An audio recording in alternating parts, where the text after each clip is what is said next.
All three are removed in the same way. Pinch the small white tab on the side of the circuit plug and pull straight upwards to unplug it. There is one small red, white, and black circuit plug on the bottom left of the motherboard. One thick white wire that attaches on the right side of the previous circuit plug. And on the top edge of Bob's motherboard is a screen. Bob Sweep Standard has a circular screen that is held onto the cover by 5 screws. Remove these, and you will be able to lift the 3 pieces of the screen out.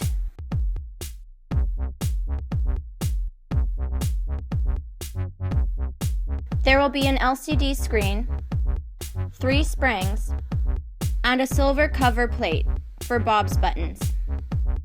There will also be an infrared sensor on top of the screen.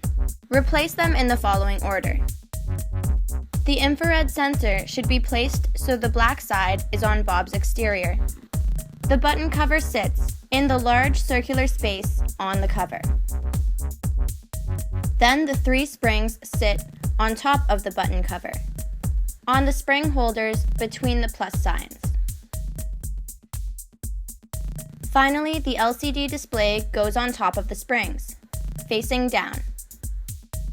Make sure to line up the holes in the screen with the screw posts on Bob's cover. Then install all 5 screws to hold the screen and the infrared sensor in place.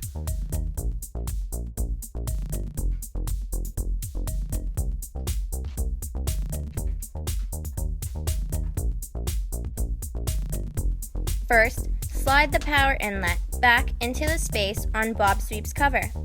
Then, attach all 3 circuit plugs on the cover back into their correct spaces along the motherboard. The widest one, with multicolored wires, will attach on the top right edge of the motherboard. The all-white one connects to the bottom of the motherboard, in the center of the row.